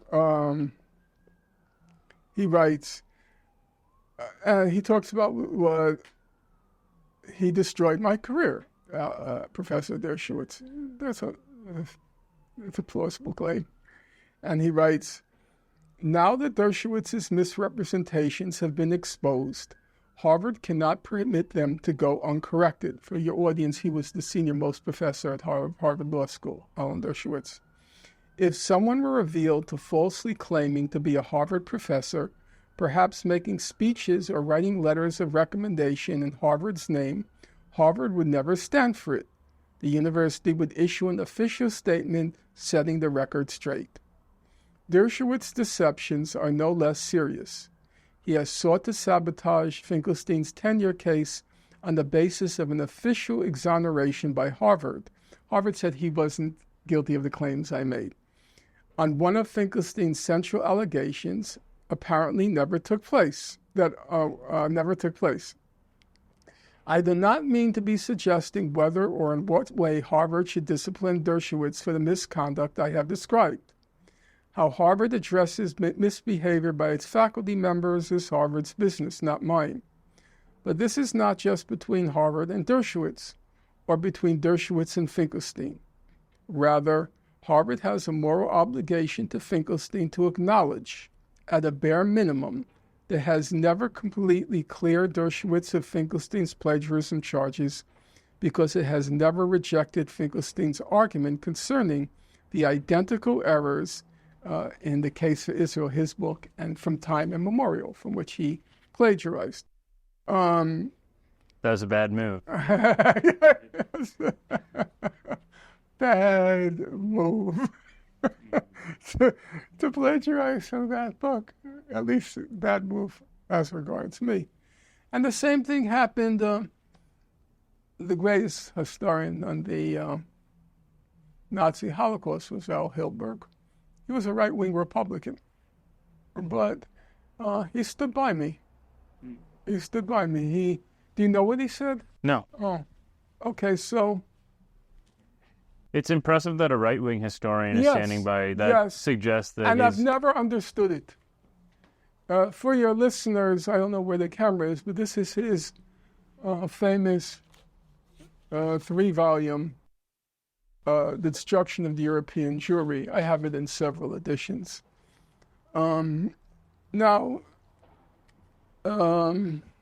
obviously, Professor Hilberg owed me nothing, and by virtue of politics, we were way on different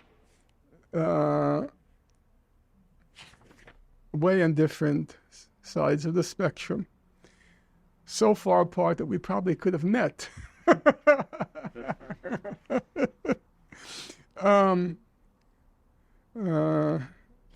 But here's what he said when he was asked about my tenure case. Let me say at the outset, I would not unasked offer advice to the university in which he now serves. Having been in a university for 35 years myself and engaged in its politics, I know that outside interferences are most unwelcome. I will say, however, that I am impressed by the analytical abilities of Finkelstein. He is, when all is said and done, a highly trained political scientist who was given a PhD degree by a highly prestigious university. That should not be overlooked. Granted, this by itself may not establish him as a scholar. However, leaving the question of style, the fire thrower, leaving the question of style, and here I agree, that's not my style either. Leaving that aside, the substance of the matter is most important here, particularly because Finkelstein, when he published this book, The Holocaust Industry, which I was attacked for by the DePaul University administration during my tenure about it, the substance of the matter is most important here, particularly because Finkelstein, when he published his book, was alone. It takes an enormous amount of academic courage to speak the truth when no one else is out there to support him. And so I think that given this acuity of vision and analytical power, demonstrating that the Swiss banks, there was a whole question of whether the Swiss banks had robbed Holocaust survivors of their money, whether the Swiss banks did not owe the money, that even though survivors were beneficiaries of the funds that were distributed, they came, when all is said and done, from places that were not obligated to pay that money. The Swiss banks were forced to pay money, which they never stole. It was clear from the record. I went through it. That takes a great amount of courage in and of itself. So I would say that his place in the whole history of writing history is assured, and that those who in the end are proven right triumph, and he will be among those who will have triumphed, albeit it so seems at great cost. So I have my supporters also from unlikely places, very unlikely places. Yeah, it's pretty amazing that somebody who, I mean, I don't know his work, but somebody that is so far from you on this spectrum. And he was a Nazi Holocaust survivor. He left Austria in 1938. He fled. He was a child. His parents fled. And he was a right-wing Republican. But facts are facts. Truth is truth. You may not like Karl Marx's style, but Capital is a triumph of German science. It's an extraordinary work. Just though to finish that story, and then we will wrap up. So your tenure battle was really compromised by politics. But what happened then with this book and the University of California Press and Dershowitz and Arnold Schwarzenegger? I would say it was a complicated process and not worth going into the details. I had to make some compromises, but I didn't feel they were principled compromises. For a very simple reason. UC Press never doubted the veracity of what I was writing. UC Press is a university press. They have no money. You know? They said to me, I'm quoting them now, her name was Whitley. I forgot her first name, the director of the press. She said to me, if Professor Dershowitz sues you in New York, she said, we don't even have the money to fly out the staff to testify. He would bankrupt. And he said that. He said to the Boston Globe, quote, if UC Press publishes that book, I will own UC Press. And he sent a letter to UC Press saying, the issue of the plagiarism is in an appendix to the book. I'm quoting it now word for word. You go to UC Press, if you don't remove the appendix now, it will be a very painful operation later. Like a mafia. Well, Norman, it's been really great to do this in person. Thank you so much for having me in your home. And I hope that our listeners, even if they don't end up agreeing with the things that you've said, they still come away from this understanding that you're a character of really immense integrity and you really believe in the work that you're doing. You don't have to believe I'm a person of integrity. You can, as I said, the human psyche is so complicated. You never know why you're doing what you're doing. My recommendation, if I can say it, my view is it makes no difference whether I am or am not a person of integrity. That's very much a personal judgment. Have I made a good faith effort to get the facts right? But I disagree. I disagree because I think given that we have to choose our experts, and I'm not an expert in the research, I need to trust that the expert is a person with integrity. Yeah, that part. Yeah, scholarly integrity. Yes, I would go by that. I would say yes. I'm not there. I don't feel motives are. The psyche is at issue because it's demonstrable. Has his scholarship held up? Have people found errors? Have people found misrepresentations? Have people found conscious, clear falsifications? Has that happened? The answer is no, it can't happen. I worked too hard to get every single period and comma right, and guess what? I enlist a large army of people to fact check for me.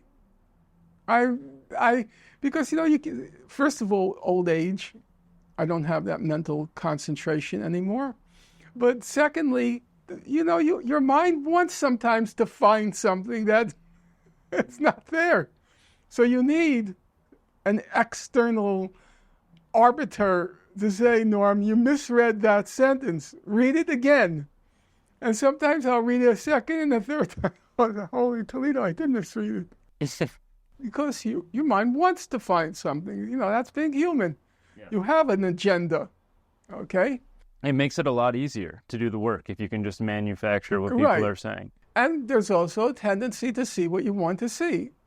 And so I have a lot of fact checkers going through it. Now, as a young man, I didn't need them. I was confident. But older, no. Also, I'm not as exhaustive in the research process. I used to just go through it again and again and again and again. Now I'll go through it again and again and again. I'll go through it 3 times. But in the past, when you're a dissident, the protocol in academia is if they find 2 errors in something you write, the standard line is, this book is replete with errors, but for reasons of space, I can only go into 2. Mm-hmm. Okay? So if you give them 2 errors, they hang you on it. So I'm terrified of even 2 errors creeping in, because the 2 errors, the critic runs with it to totally discredit you. So I've never had 2 errors. I could say that. I know that. Not because I'm more honest than other people, but yes, there is an element. I am committed to truth. I have to deal with the reality as it's given me. My credo in life, never quarrel with facts. But secondly, I'm a dissident, so I'm much more vulnerable to being discredited. And third, so I have to be very cautious because of that. Don't give them 2 errors because they'll hang you on it. And thirdly, I take the precaution of having fact checkers go through it. Okay, Norman. Well, thanks again. This was terrific. You're welcome.